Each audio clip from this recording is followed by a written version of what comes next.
আদিয়ানের ঠোঁটের জ্বালা যেন মেঘের ঠোঁটে ছড়িয়ে পড়ল তীব্র জ্বালা। চোখ বেয়ে পানি গড়িয়ে পড়ছে তার।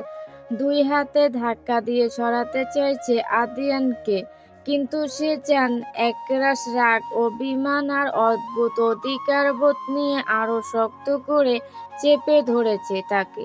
কয়েক সেকেন্ড পর হঠাৎ করে নিজেকে সামলে নেয় আদিয়ান, যেন হুঁশ ফিরে আসে। ধীরে ধীরে ঠোঁট সরিয়ে নেয় সে। মেঘ হাঁপাতে থাকে, চোখ ভেজা, ঠোঁট লাল হয়ে উঠেছে মরিচের ঝালায়। তুমি পাগল হয়ে গেছো নাকি? কাপা কণ্ঠে বলে উঠে মেঘ। এটা কি আচরণ আদিয়ান? আদিয়ান কিছুক্ষণ চুপ করে তাকিয়ে থাকে তার দিকে। চোখে রাগ, কষ্ট, হিংসা সব মিলেমিশে এক অদ্ভুত দৃষ্টি। কপিতে মরিচ মিশিয়েছিলে কেন? নিচু গলায় প্রশ্ন করে সে। আমি কি করেছি তুমি জানো না? মেঘ চোখ ঘুরিয়ে নেয়, ঠোঁট ফুলে আসে, জ্বালায় এখনো কাঁপছে। আমার তো জ্বালার অভ্যাস আছে স্যার। অন্য মেয়ের সামনে বউকে দিয়ে কপি বানানো, আদিক্ষেতা করা, এসব করতে আপনার জ্বলে না? আদিয়ানের চোয়াল শক্ত হয়ে যায়। জিয়া, আমার গেস্ট, ভদ্রতা করেছিলাম, ভদ্রতা। তাচ্ছিন্ন হাসি মেঘের ঠোঁটে। ভদ্রতা করতে গিয়ে স্ত্রীকে অপমান করা লাগে? কথাটা শুনে থমকে যায় আদিয়ান। স্ত্রী শব্দটা যেন তার বুকের কোথাও ও আঘাত করে। তুমি তো সবার সামনে বললে ফারহান তোমার হবু স্বামী, তাকে ভালোবাসো। আমি কি তাহলে? মেঘের চোখে এক ঝলক কষ্ট ভেসে ওঠে। আপনি কি এই প্রশ্নটা আগে নিজেকে করেছেন? আপনি কি কখনো কাউকে বলেছেন আমি আপনার স্ত্রী? নীরবতা নেমে আসে রান্নাঘরে। বাইরে টিভির আওয়াজ ভেসে আসছে, কিন্তু এখানে যেন সময় থমকে গেছে। আমি পরিস্থিতির কারণে পরিস্থিতি থামিয়ে দেয় মেঘ। পরিস্থিতি কি এতটাই কঠিন যে নিজের স্ত্রীকে পরিচয় দিতে লজ্জা লাগে? আদিয়ানের মুখ ফিরিয়ে নেয়, তার ভেতরটা কাঁপছে।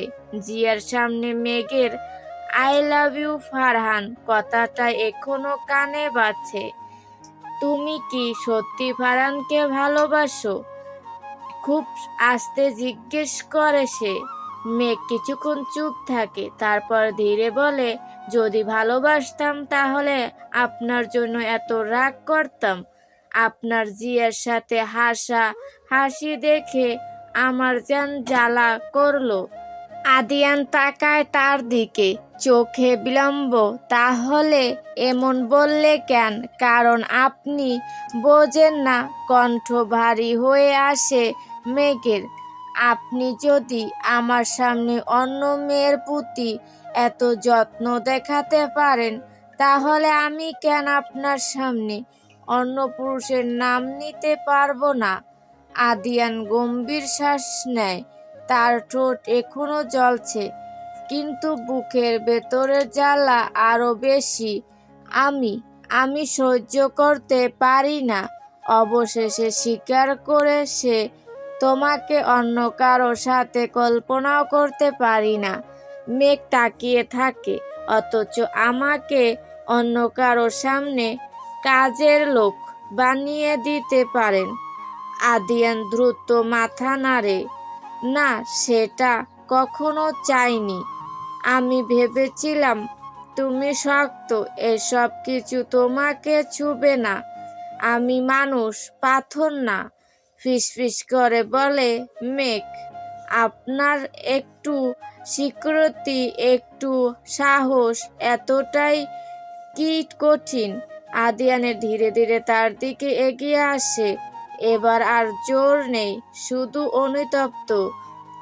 আমি ভুল করেছি, খুব আস্তে বলে সে, কিন্তু তোমাকে হারানোর ভয় আমাকে পাগল করে দিচ্ছে। মেঘের চোখে জল কিসকিস করে ওঠে। ভয় যদি থাকে তাহলে লুকিয়ে রাখবেন না?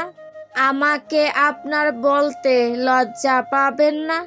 বাইরে থেকে জিয়ার কণ্ঠ ভেসে আসে, আদিয়ান কোথায় গেলে? দুজনেই চমকে ওঠে, মুহূর্তের জন্য বাস্তবতায় ফিরে আসে। আদিয়ান মেঘের দিকে তাকিয়ে খুব নিচু গলায় বলে, এই আলোচনা এখানে শেষ না, আজ রাতে কথা শেষ করব। মেঘ কিছু বলে না, শুধু একবার তার দিকে তাকায়। সেই দৃষ্টিতে রাগ আছে, কিন্তু ভালোবাসাও লুকানো। আদিয়ান গ্লাসটা হাতে তুলে নেয়। এবার সত্যি পানি খেতে দাও, মরিচের প্রতিশোধ তুমি নিয়ে নিয়েছো। মেঘ হালকা হাসে, এটা তো শুধু ট্রেলার ছিল স্যার। দুজনের চোখাচোখি হয়, অদ্ভুত এক টান অদৃশ্য সুতোর মতো জড়িয়ে রাখে তাদের। আদিয়ান বাহিরে চলে যায়, মেঘ দেয়ালে হেলান দিয়ে দাঁড়িয়ে থাকে। ঠোঁট এখনো জ্বলছে, কিন্তু হৃদয়ের ভেতর যেন একটু শান্তি। ডাইনিং রুমে ফিরে গিয়ে স্বাভাবিক ভঙ্গিতে বসে পড়ে আদিয়ান। জিয়া কৌতূহল চোখে তাকায়, এত দেরি করলে কেন? চলবে। ভালো লাগলে অবশ্যই লাইক ও সাবস্ক্রাইব করে পাশে থাকবেন।